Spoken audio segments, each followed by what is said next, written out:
যারা পনির খেতে পছন্দ করেন, আজকের এই লোভনীয় স্বাদের পনিরের রেসিপিটা একদম তাদের জন্য। নমস্কার বন্ধুরা, রসনালয়ে আপনাদের অনেক স্বাগত। আজ আমি আপনাদের সঙ্গে শেয়ার করব হোয়াইট গ্রেভি পনিরের রেসিপি। এটা কিন্তু নিরামিষ দিনের জন্য একেবারে অনবদ্য। তো চলুন রেসিপিটা শুরু করি। তার জন্য আমি এখানে 500 গ্রাম পনির নিয়েছি এবং সেগুলো বড় বড় টুকরো করে এরকম কিউব কিউব করে কেটে নিয়েছি। এবার এই পনিরটাকে আমি চলে যাব, প্রথমেই কড়াইয়ে বেশি করে একটু সাদা তেল দিয়ে নেব। এই সাদা তেলের মধ্যে অল্প একটু লবণ ছড়িয়ে দেব, তাহলে কি পনিরটা কিন্তু আমাকে আলাদা করে আর লবণ দিয়ে ভাজতে হবে না, তেলের মধ্যে যদি লবণটা দিয়ে দিই। এবার আমি পনিরের টুকরোগুলো তেলের মধ্যে দিয়ে দেব, তারপর আস্তে আস্তে খুব হালকা হাতে কিন্তু ভাজবো, কারণ পনির কিন্তু বেশি নাড়াচাড়া করলে ভেঙে যাওয়ার ভয় থাকে।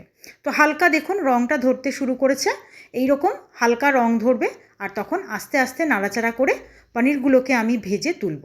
তার আগে আমি একটা বাটিতে জল নিয়েছি আর তার মধ্যে একটু লবণ দিয়ে দিলাম। এবার পনিরগুলোকে ঠিক এই রকম করে ভেজে তুলে আমি ওই জলের মধ্যে দিয়ে দেব, কিছুক্ষণ ভিজতে দেব। আর তার মধ্যে আমি কিন্তু আমার বাকি মশলা রেডি করার কাজগুলো করে নেব। তো সমস্ত পনিরগুলো আমি জল থেকে তেল থেকে তুলে জলের মধ্যে ভিজতে দিচ্ছি, আর জলের মধ্যেও সামান্য লবণ দিয়েছি, তাতে কী হবে, পনিরের মধ্যে ভালোভাবে লবণের স্বাদটা চলে যাবে। এবার আমি একটা মিক্সির জারের মধ্যে দুটো মিডিয়াম সাইজের টমেটো, অনেকটা কাঁচা লঙ্কা আর কিছুটা আদা দিয়ে দেব। এবার তার মধ্যে আমি দিয়ে দেব কিছুটা কসুরি মেথি। মেথিটা এর মধ্যে দিয়ে আমি একসঙ্গে অল্প জল দিয়ে এটা পেস্ট করে নেব। আপনারা চাইলে কিন্তু অবশ্যই মেথিটা পরেও দিতে পারেন, সেক্ষেত্রে মেথি গুঁড়োর একটা হালকা কালচে রং হয়, সেটা আমি অ্যাভয়েড করার জন্য এটা করেছি। এটা করলে মেথি ফ্লেভারটা থাকবে, অথচ কিন্তু কোনো রঙের পরিবর্তন হবে না, যেহেতু আমার রান্নাটা হোয়াইট গ্রেভি হবে। এবার আমি আরেকটা মিক্সির জারের মধ্যে বেশ অনেকগুলো 15টা মতো কাজু আর এখানে 2 টেবিল চামচ আছে পোস্ত, এই দিয়ে জল দিয়ে এখানে এটাকে একটা স্মুথ পেস্ট বানিয়ে নেব। এইটা এখন একটু ভিজতে দেব, কিছুক্ষণ এটা ভিজলে তাহলে কিন্তু পেস্টটা খুব ভালো হবে। তো এবার এটা ভিজুক, তার মধ্যে আমি এখানে একটা বড় সাইজের ক্যাপসিকাম কেটে নিয়েছি, বেশ বড় বড় টুকরো করে কেটেছি। আর পনির ভাজা তেলটার মধ্যে কিন্তু এই ক্যাপসিকামগুলোকে আমি একটু হালকা করে ভাজবো, খুব একদম লালচে করে ভাজবো না, হালকা ভাজবো। আর ভাজাটা এমন হবে যেন ক্যাপসিকামের ক্রাঞ্চি ভাবটা চলে না যায়, যেন একদম নরম না হয়ে যায়। এবার আমি ফোড়নটা রেডি করে নেব। একটু সামান্য বড় এলাচের খোসা নিয়েছি, একটু জয়িত্রী ফুল, সামান্য একটু জিরে, আর এদিকে নিয়েছি 2 টুকরো দারচিনি, 2টো ছোটো এলাচ ফাটিয়ে নিয়েছি, 3-4টে লবঙ্গ, 2টো শুকনো লঙ্কা আর কয়েকটা গোলমরিচ। এইগুলো আমি তেলের মধ্যে ফোড়ন দিয়ে দেব। ফোড়নটাকে হালকা একটু ভাজা ভাজা করে নেব। ফোড়নটা ভাজার পর একটা সুন্দর যখন গন্ধ বেরোবে, তখন আমি এর মধ্যে যে টমেটো, আদা, কাঁচা লঙ্কার পেস্টটা করে রেখেছিলাম সেই পেস্টটা ঢেলে দেব। এবার পেস্টটা দিয়ে কিছুক্ষণ নাড়াচাড়া করব, করতে করতে যে মিক্সির জারের মধ্যে মশলাটা করেছি সেটাকে একটু সামান্য জল দিয়ে ধুয়ে আমি এই মশলার মধ্যে দিয়ে দেব। এবার এটাকে আবারও আমি কিছুক্ষণ রান্না করব, মশলার কাঁচা গন্ধ যাওয়া পর্যন্ত এটাকে আমি বেশ কিছুক্ষণ নাড়াচাড়া করে নেব। তার মধ্যে আমার ওদিকে কাজু আর পোস্তটা ভিজে গেছে, ওটাকেও পেস্ট করে নিয়েছি। এই পেস্টটা এবার আমি চলে যাব ওই রান্নার মধ্যে আমি এবার স্বাদ অনুযায়ী লবণ আর সামান্য একটু চিনি দিয়ে দিয়েছি। আমি কিন্তু এখানে কোনো অন্য লঙ্কার গুঁড়ো বা কাশ্মীরি লঙ্কার গুঁড়ো ব্যবহার করব না, কারণ আমার রান্নাটা সাদা সাদা দরকার।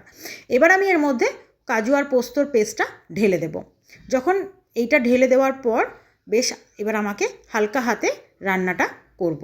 আর তারপর ওই বাটিটা ধুয়েও আবারও একটু জল এর মধ্যে আমি দিয়ে দেব। আর এই সময় আপনাদের যতটা গ্রেভি প্রয়োজন সেটা এই সময়তেই কিন্তু জলটা দিয়ে দিতে হবে, কারণ এরপরে আর দেওয়া যাবে না। এই যতটা আপনি গ্রেভিটা ঘন দেখছেন, এটা কিন্তু আমি এই রকমই রাখবো, কারণ এটা ফোটার পর আরও ঘন হয়ে যাবে।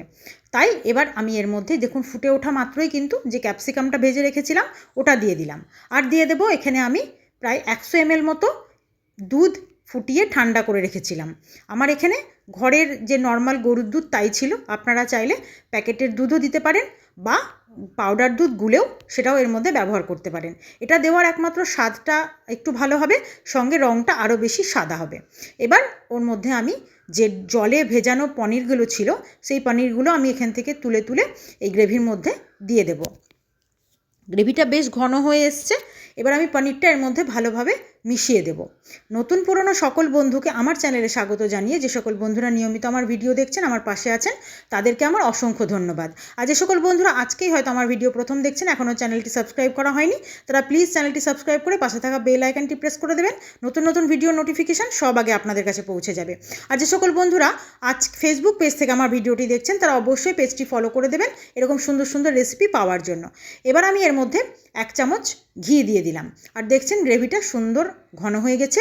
আর ঘিটা দিয়ে আমি কিন্তু ঢাকা দিয়ে একটু রেস্টে রেখে তারপর আমার হোয়াইট গ্রেভি পনির একদম রেডি। তখন আমি নামিয়ে নিতে পারবো এটাকে পরিবেশন করার জন্য। আপনাদের আজকে আমার এই হোয়াইট গ্রেভি পনির কেমন লাগলো আপনারা কিন্তু অবশ্যই জানাবেন। আর রেসিপি ভালো লাগলে সবসময় যেটা বলে থাকি, অবশ্যই লাইক, শেয়ার, কমেন্ট করতে ভুলবেন না। আর আপনারা চেষ্টা করবেন এইভাবে একবার পনিরটা বাড়িতে বানাতে। আজ এই পর্যন্তই, ধন্যবাদ।